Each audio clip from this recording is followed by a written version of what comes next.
first up, we cut across to breaking news coming in. That is coming in from Bengaluru, where two university students were bitten by a stray dog. One student was critically injured by that dog bite. The critically injured student who has been admitted in the ICU, and that is the extent of the injury. Meanwhile, Chief Minister Siddaramaiah has tweeted, and I quote, "Treating stray dogs as a nuisance to be removed is not governance, it is cruelty. Humane societies find solutions that protect people and animals. Sterilization, vaccination and community care work. Fear-driven measures only create more suffering, not safety."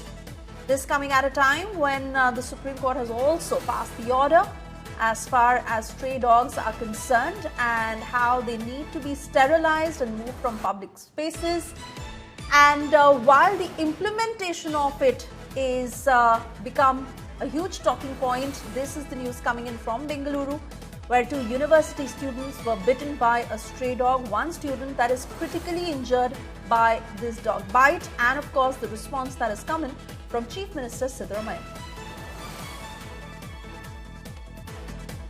Sagai Raj will join us shortly to take us through the details of what had happened during this incident. Two university students were bitten by this stray dog, but one of them was so serious that he had to be admitted to the ICU. I believe Sagai Raj is with us on the broadcast. Sagai, take us through the details. Hello? Sagai Raj, can you hear me?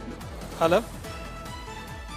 Sagai Raj, if you can hear me, yes, take us through the details of what had happened in this particular case. Two university students bitten by a stray dog. This after we've seen how the Supreme Court has passed that order as far as relocating stray dogs in Delhi NCR are concerned.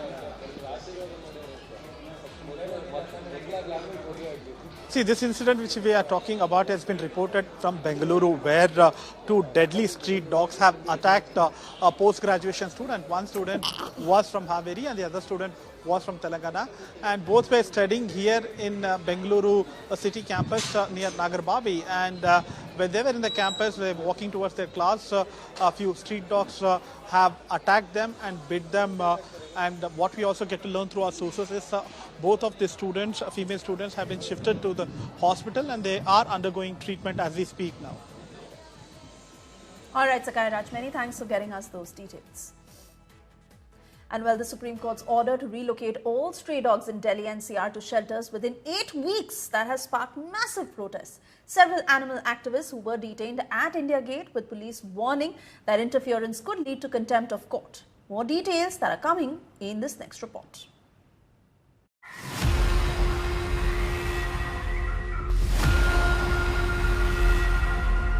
A howl of protests and counter in Delhi. After the Supreme Court ordered all stray dogs off the streets in 8 weeks, protests broke out at India Gate. Rescuers, feeders and dog lovers showed up. So did the cops. Detentions followed, emotions ran high. The cops armed with top court order to clear the streets of canines or face contempt. Minimum 10,000 dogs के लिए 5 एकड़ की ज़मीन required होती है. तो Delhi NCR के पास आप कहाँ पे इतनी ज़मीन ढूंढ लेंगे जहाँ आप 3 लाख से ज़्यादा डॉग्स इकट्ठे वहाँ पे ट्रांसपोर्ट कर दें. चलिए एक बार को मान लेते हैं कर भी देंगे, फिर आपको इंफ्रास्ट्रक्चर चाहिए उनको रखने के लिए, आपको मेडिकल स्टाफ चाहिए, आपको स्टाफ चाहिए उनकी केयर करने के लिए. एक डॉग का 1 महीने का खर्चा होता है 5,000 रुपये. 3 लाख का कितना खर्चा आएगा, आई डोंट नो गवर्नमेंट कैसे करेगी. In fact, India Today found out that some dog shelters in Delhi are not even properly functional. This is called the MCD ABC unit, which is run under the Animal India Trust. It is registered trust, and we have knocked 2-3 times, but there is no one here to actually open the doors of the shelter. At the moment also you can see that this has been closed from inside and there is no one out here to kind of open the shelter. There are dogs barking inside, and we are trying to get in touch with somebody to open the shelter for us. But this seems to be the grim reality of the shelters in Delhi at the moment. Amid the crackdown, voices of dissent grew louder. Lok Sabha Leader of Opposition Rahul Gandhi slammed the Supreme Court order as a step backward, calling stray dogs not problems to erase but lives to protect. He called the order cruel, short-sighted and inhumane. BJP leader and noted animal rights activist Menaka Gandhi called the Supreme Court ruling strange and delivered out of anger. Her warning: no shelters, no plan, a 15,000 crore budget and chaos lying ahead. A suo motu judgment, and that too with the tone that the judge used yesterday, where he refused to listen to anybody. आखिर आपने अपने आप case लगा दिया. Sena UBT MP Priyanka Chaturvedi also slammed the order, citing failure of the municipal corporations due to which strays are being punished. लोगों की भी घटनाएं ऐसी सामने आई हैं जहां पे उनको काटा गया है, पर आज परिस्थिति इस हाल पे क्यों पहुंची? क्योंकि एक नाकाम म्युनिसिपल कॉर्पोरेशन और एक नाकाम देश की संस्था जिन्होंने उनको इस पे मजबूर कर दिया है, वो नहीं चाहते हैं कि रास्तों पे रहें. But Delhi Chief Minister Rekha Gupta welcomed the Supreme Court's decision, calling stray dogs a big problem for Delhi. ये प्रॉब्लम जिस विकराल रूप धारण करके दिल्ली के सामने खड़ी है, इसमें सरकार की ईमानदारी के साथ में समाधान देना ये बहुत महत्वपूर्ण है, जिसकी हमने पूरी योजना बनाते हुए इस समस्या पे काम हम करेंगे. Caught in this tug of war between humane care and hardline cleanup, Delhi faces a crucial question. Can the city find a compassionate way to keep its streets safe without losing its soul? With Rahul Gautam and Anisha Mathur in Delhi, Bureau Report, India Today. And well, we have been watching reactions coming in from both sides, but what really are the positives and negatives if these stray dogs are moved to shelters? Now, what will happen is that if they are moved to a shelter, it will certainly reduce the risk of dog bites and attacks that they're very, very susceptible to when living on the streets. Living in a shelter, a dog shelter will also ensure that they are vaccinated on time and are given all the medical care that they often do not get because there is nobody to really take care of them. These shelters will obviously provide that provide them food, the fact that they are safe, the fact that they are protected no matter what the environment, what the climate changes are, they are being looked after. The shelter for dogs that will also help maintain public hygiene, which is problematic not only for the dogs themselves, but also if they are in those public spaces and if they are not in the best of health, that obviously passes on. A shelter will also increase chances of adoption and rehabilitation because it will encourage that sentiment and people will understand that these are dogs that are taken care of and they can be adopted. But animal activists who think otherwise and dog lovers who really feel that these dogs should not be caged because the condition of shelters, that is not the best, especially when it comes to India. They lack space, they lack resources. Often dogs and stray dogs especially, are moved to these shelters, but it is unethical. Also, rehabilitation does not address the overpopulation issue that is very, very strong, given the fact that there aren't very many shelters for dogs in India and they are not in the best condition. Confinement can also stress these free-living dogs, which may not be the best for them, and they may react in an adverse manner if that happens. And of course, locals may resist removal of known strays, which is something that the cops already face as trouble has been mounting. We've been watching protests that are taking place where a section of the society is against the idea of moving these stray dogs to dog shelters. Let me cut across to my colleague Nalini, who's joining us from Delhi to take us through the details, Nalini, of the Supreme Court's order, of the very many reactions it has evoked, a divided society that we are witnessing at this point, protests that are taking place, and the biggest argument, is India equipped to be able to enact on the Supreme Court's order within 90 days? Well, Suyesha, it's interesting what has happened over the course of the past 24 hours ever since this direction has come in from the Supreme Court. Most interesting aspect is that even 24 hours later, we are still waiting for the written copy of the order to come out. Because, of course, a lot of things are said by the Supreme Court several times as oral observations during a course of multitude of hearings. But what eventually matters is what is it that they put in writing, what will be the directions that will be passed in the written order to the municipal corporation in Delhi to tackle this entire issue is the main thing that we are watching out for. And even though it's been almost one entire day since the entire hearing has happened, we've still not seen this written order from the Supreme Court being uploaded.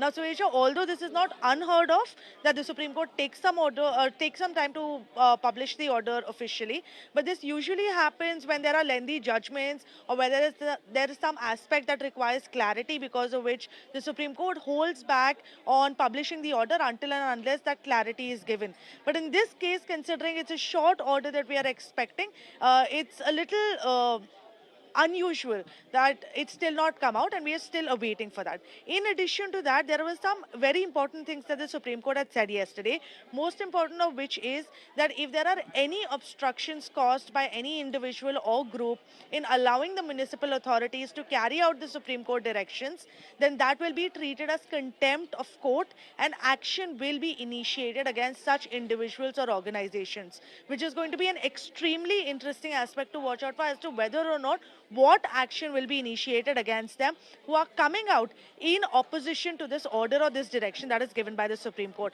Another important aspect that we have, Suyesha, is that already the Rajasthan High Court after yesterday has issued a similar order asking for all the stray dogs in the cities of Jaipur, Jodhpur and Udaipur to be removed by the municipal corporations. So once the written order of the Supreme Court is out, whether other high courts of other states are going to follow the same and issue similar orders after the Rajasthan High Court is another important aspect that we have to watch out for, because remember, stories of dog bites are not just limited to Delhi, they're not just limited to Rajasthan, they are a wide, India-wide phenomenon that we have been seeing increasing steadily over the course of the past several years, which is what compelled the Supreme Court in passing such drastic orders. But as to whether or not they will be able to implement it on the ground, whether any action will be able to be taken against these individuals is something we will know only once we have the written copy of the order in our hands. Suyesha.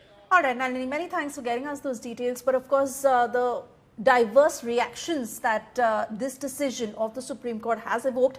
I'd also like to introduce Rahul Ishwar, author and activist, and Anisha Gawande, who's the spokesperson of NCPSP, joining us on the broadcast. Rahul Ishwar, it is a sensitive matter. Where do you stand on this issue and how do you support your arguments? 2 points, ma'am. Nobody is against dogs and nobody has some kind of a dog phobia or hatred for dogs. But let me point out, 2022, 2.19 million dog bite cases were reported nationwide according to the Press Information Bureau. 2023, it rose 26% to 2.75 million. 2024, it again rose to 3.72 million dog bite case being reported. And, according to very many other statistics, nearly 54 deaths were reported. So everybody is saying human life needs to be prioritized. Nobody is against animal right. At the same point of time, human life needs to be prioritized. Okay, Anish, what is your point of view? I think the unfortunate reality here today is that the Supreme Court's verdict is a disproportionate and illogical solution to a problem that is acknowledged by every single person. Now, the reality is that putting every single stray dog in a shelter, especially when you don't even know how many stray dogs exist in Delhi, because the last time they were counted was 10 years ago, much like the last time human beings in this country were counted 15 years ago, is a disaster waiting to happen, right? And we know this for a fact. It hasn't worked abroad. Why will it work in India? What will happen? You will spend thousands of crores on sending these animals to shelters where they will most likely languish and die. And in return, you will see many other stray dogs who are unvaccinated, who are unused to urban surroundings take their place. So this is one vast, expensive, and silly exercise that does not solve the problem at hand.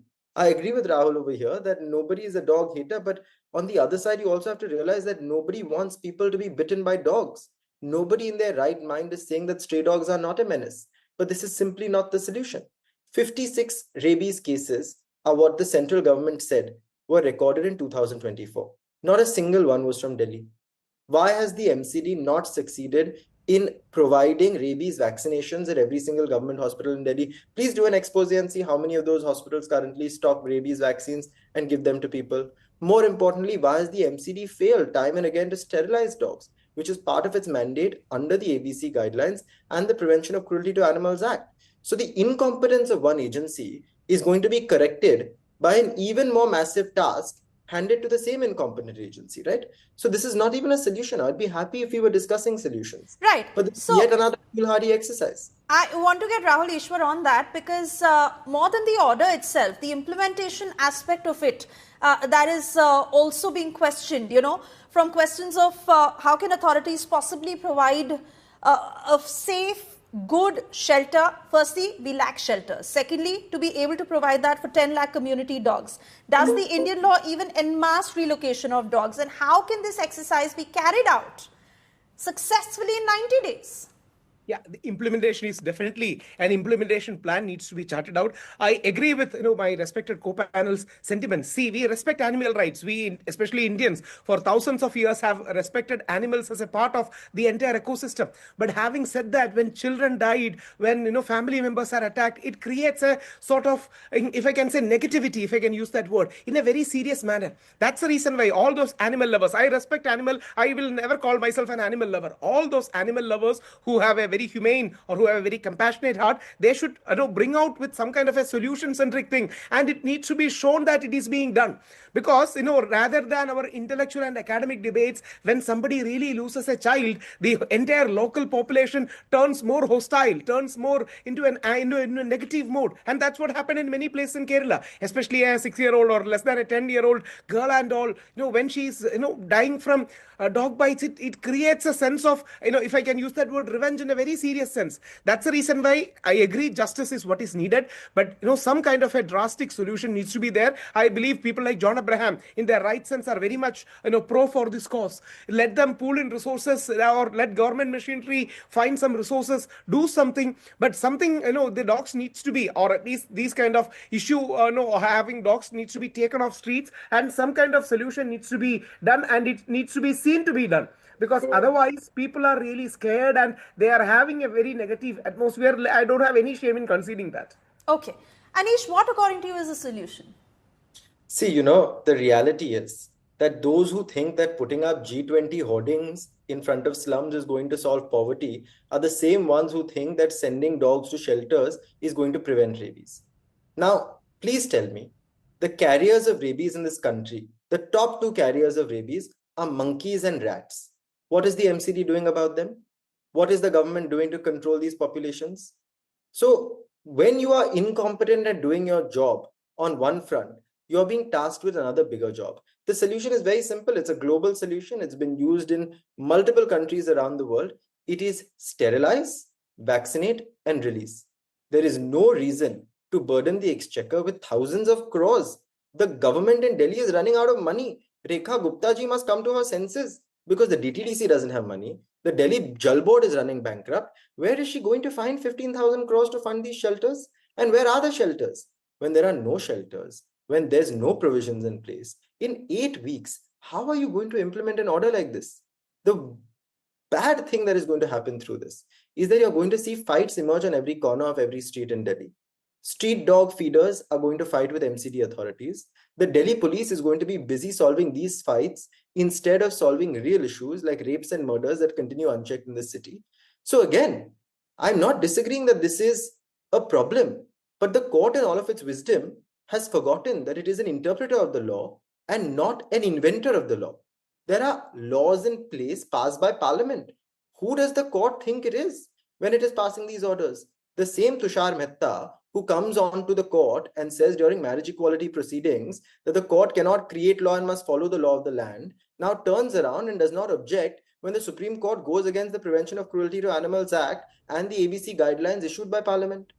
So this is not scientific, it's not logical, and it's not going to solve the problem at hand. Right. Anish and Rahul, I want to thank you for joining us this evening on India Today, and fair arguments coming in from both sides. Meanwhile, we also tell our viewers how the dog problem in India has been raging when it comes to such sort of dog attacks, and especially the states that has been worst hit when it comes to the number of cases that have been reported in 2025 itself. Haryana, where 7,800 cases that have been reported. In Delhi, 3,200 cases. In Rajasthan, 1,500 cases that have been reported. In Uttar Pradesh, it is 20.5k. In Bihar, 34.4k. In Assam, 20.9k. In West Bengal, it is about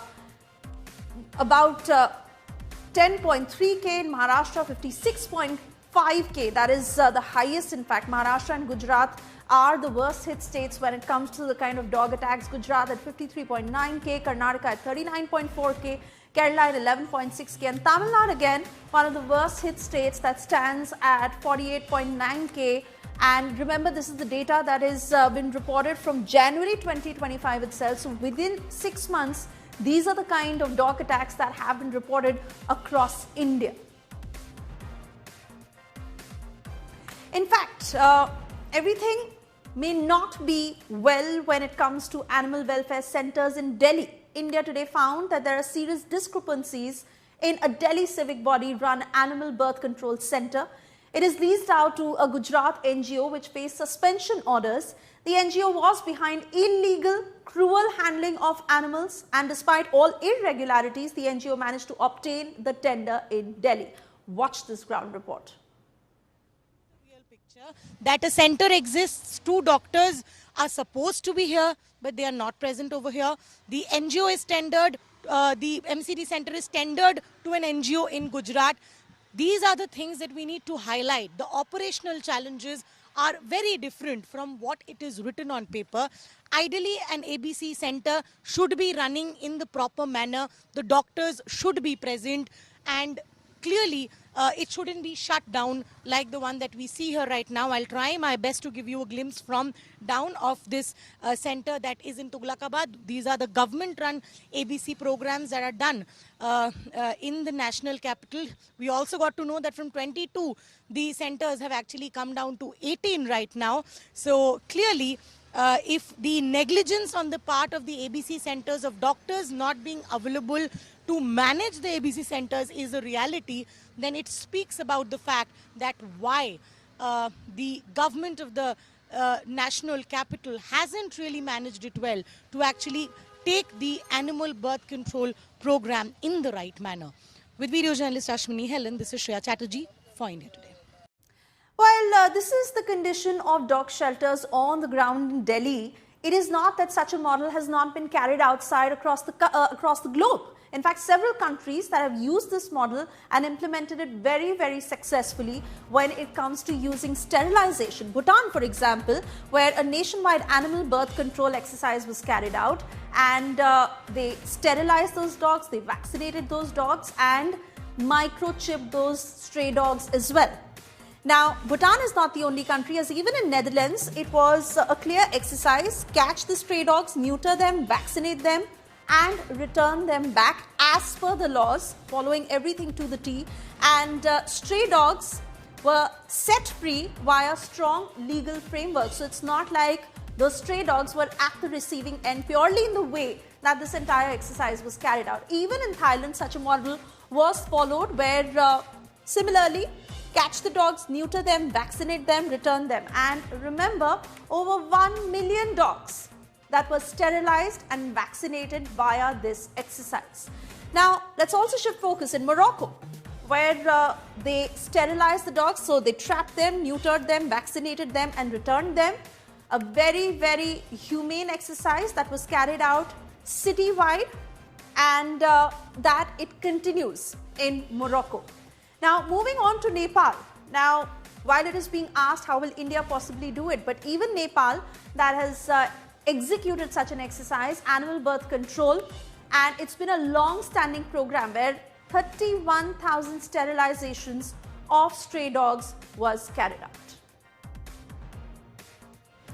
And we shift focus now, as after fake embassy, fake Interpol office that has been busted by the UP police. This fake internal police station and intelligence bureau office that was being operated in Noida 6 people, including a former Trinamool Congress leader, who have been arrested by Noida Central Police, the fake Interpol office that was being run by Bivas Adhikari, who earlier held the position of blockhead in Birbhum in West Bengal, allegedly fled to Noida while facing multiple investigations in West Bengal related to scams and corruption.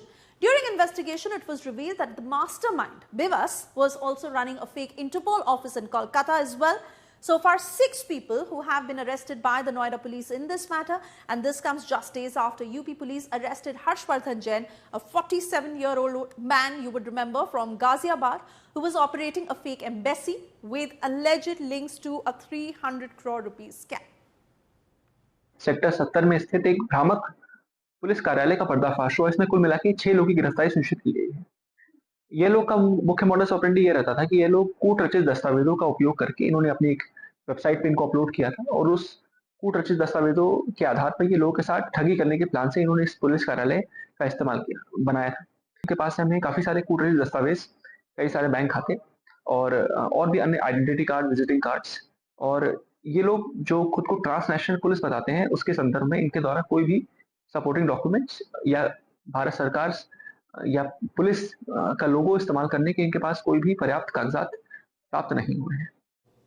A former Trinamool Congress leader, Bivas Adhikari, has already been arrested by Noida Police for running a fake office of Interpol. And right now we have found his another office address in Kolkata. And this is the flat, this is the first flat, and this is the second flat located at Beliaghata area in Kolkata. And these both flats were taken by Bivas Adhikari to run a second branch of his fake Interpol in Kolkata. He was running an office in Noida, and that was the second office of Bivas Adhikari. These both flats were taken by Bivas Adhikari last month, and we can see these flats are locked from outside.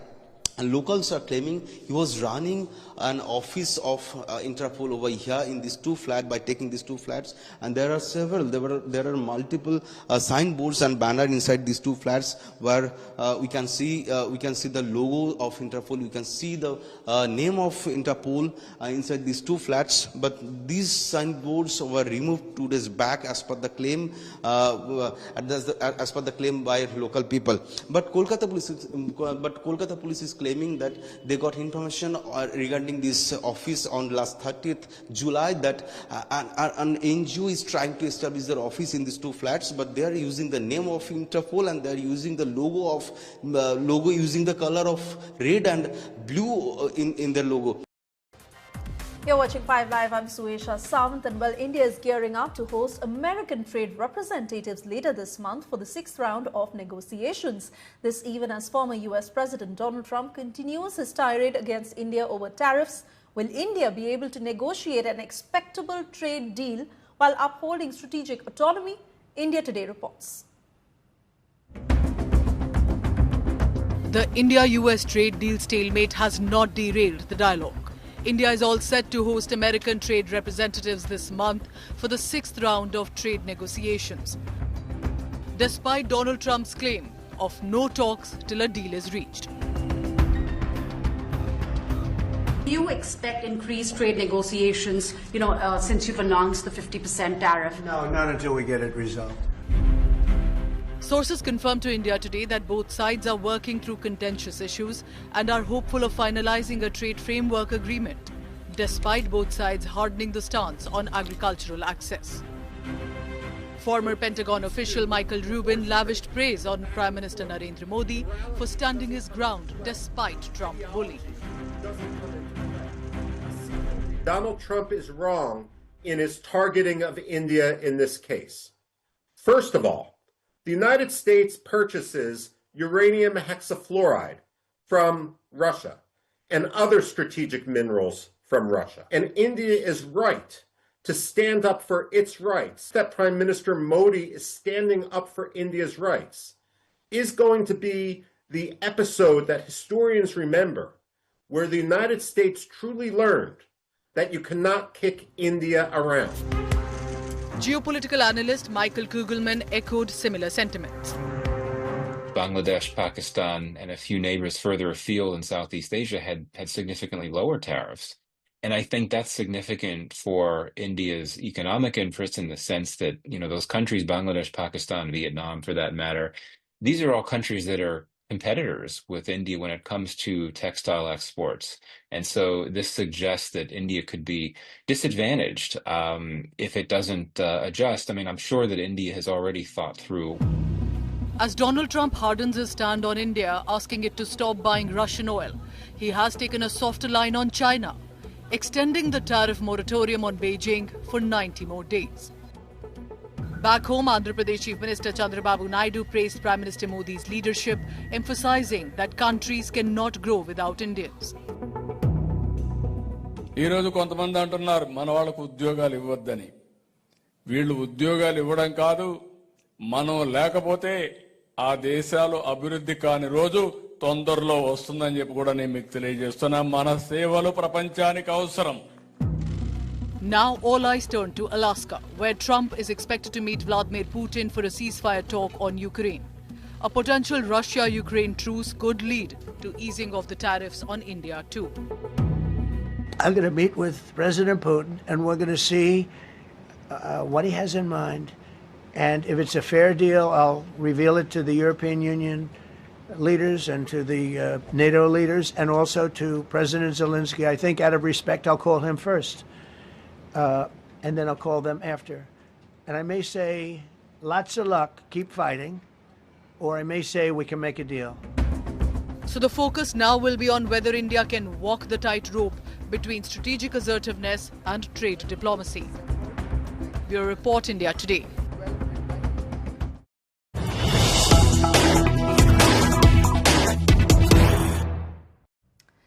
And we cut across to breaking news coming in. Indian airlines such as Air India and Indigo have been asked by government to prepare flights to China at short notice. And we will get you more details as we also tell you about how after Pak Army Chief Asim Munir's nuclear threat, former Foreign Minister of Pakistan Bilawal Bhutto Zardari has also made provocative statement and issued a direct threat to India. He targeted India over the suspension of Indus Water Treaty and threatened to go to war. While addressing an event, Bhutto stated that Pakistan has the strength and if there is war, we can fight them and reclaim 6 rivers. Speaking on Operation Sindoor, he threatened India and said if war is imposed, Pakistan will not step back and we will not bow down. Earlier, Pakistan Army Chief Field Marshal Asim Munir during his US visit gave nuclear threat to India and stated that if Pakistan thinks they are going down, they'll take half the world down with them. Former Pentagon official Michael Rubin has attacked Pakistan's Army Chief General Asim Munir over his anti-India remarks. Rubin described Munir as Osama bin Laden in a suit and accused Pakistan of acting like a rogue state after the Pak Army Chief's controversial comments on American soil. Donald Trump is a businessman. And not just a businessman, he's a real estate mogul. So he's used to the horse trading and the back and forth. Morality doesn't come into play. Ideology doesn't come into play. Asim Munir is Osama bin Laden in a suit. The fact of the matter is, there is no amount of concession that can be given to Pakistan that is going to change the ideology of Asim Munir or the Pakistani elite which he represents. This is why I'm saying that Pakistan is playing a very dangerous game. And while it may sound radical, the fact that Pakistan is now threatening half the world with nuclear weapons, it's threatening to blow up Indian dams and so forth, is an indication that Pakistan has lost its right to be a legitimate state on the international stage. It's time for the United States, if not under Donald Trump, then in future administrations, to consider other policies. जो धमकियां वो दे रहे हैं भारत को वो condemnable है और अफसोसनाक बात यह है कि भारत यूएस का एक स्ट्रेटेजिक पार्टनर है और यूनाइटेड स्टेट्स की सरजमीन में बैठकर वो भारत को न्यूक्लियर थ्रेट दे रहे हैं और बिल्कुल ही एक सड़क छाप आदमी की तरह की जबान इस्तेमाल कर रहे हैं। तो हमारा मानना यह है कि एक पॉलिटिकल मोदी गवर्नमेंट की तरफ से एक पॉलिटिकल रिस्पांस आना चाहिए। जैसे एमईए का स्टेटमेंट आया, और साथ ही साथ हमको ये बात समझना है कि पाकिस्तान की आर्मी से और इनके डीप स्टेट से हमको हमेशा खतरा रहेगा। इसके लिए हमको अपनी जो डिफेंस बजट में जो हम लोग कम खर्चा कर रहे हैं उसको बढ़ाना पड़ेगा ताकि हम तैयार रह सकें। And well, in a dramatic move coinciding with Pakistani Army Chief Asim Munir's US visit, President Donald Trump has officially designated the Balochistan Liberation Army and its alias, the Majid Brigade, as a foreign terrorist organization. The decision that comes as the BLA wages deadly guerrilla attacks from the March 2025 Jafar Express hijacking, killing 31 to suicide strikes in Karachi and Gwadar. Now, several questions that are being asked to how this decision has been taken by the United States, how it has now labeled the BLA as a terror organization. And most importantly, when such a tag is put on a country, what exactly are the consequences, the fallout of the global terror tag? So, now that the BLA has this tag, assets and bank accounts of it are immediately frozen. Not just that, criminal penalties for funding or supporting the group are also taken into account, and strict action that is imposed. Travel bans that are implemented for leaders and members of such an organization, because such organizations and its leaders mostly function and travel and hold their meetings overseas. So that faces a hit. There is increased surveillance and law enforcement action against the BLA now and any of its leaders, and most importantly, international cooperation to dismantle terror networks comes about once such a tag is imposed. Now, let me cut across to Pranay Upadhyay to understand how the US arrived at this decision, how much of it is linked to Asim Munir's visit, and the implications for India. Suyesha, definitely Pakistan and United States both are trying to cozy up, put aside their past differences, and now they are trying to build new kind of a partnership. And especially the US, Pakistan has been lobbying with the United States administration, Trump administration, that after the designation of TRF, which is involved, the perpetrators of Pahalgam terror attack were from TRF, and which took the responsibility of the TRF, the Pahalgam terror attack, they were designated by the US administration on 18th of July, and thereafter it came as a blow to Pakistan, and thereafter the Pakistani administration, Pakistani military generals and establishments have been been lobbying with the United States for this designation of Majid Brigade of BLA as a foreign terrorist organization. But having said that, you see the timing of it.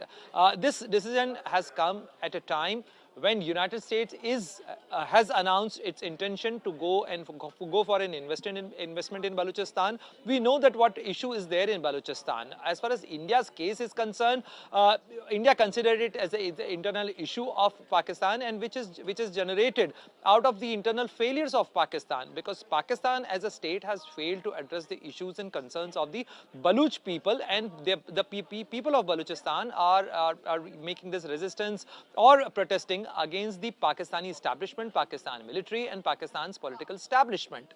So India's case or India's stand as far as this case is concerned is very much clear. But as far as the US is concerned, you see the timing of it. On one side, US seems to be, trying to balance the dynamics between India and Pakistan as far as the so-called terror designations are concerned, because after TRF, Pakistan was pressurizing US, and US also wanted to give a balancing, message, and that's why they have designated BLA Majid Brigade as a foreign terrorist organization. Also, US has already expressed their intention to go for an investment in Balochistan, and people in Balochistan are protesting against the extensive misuse or extensive extraction of the minerals and resources of Balochistan for the foreign interest and foreign companies, be it Pakistan, be it Chinese companies being active in Balochistan, or the now US has expressed its intention to go to Balochistan. In either case, it is incumbent upon the Pakistan government to address the issues being raised by the Baloch people. And as far as the human right record of Pakistani establishment and Pakistan government in Balochistan is concerned, it is very dismal. Oh yes, indeed it is. Pranay, I want to thank you for joining us with all these details.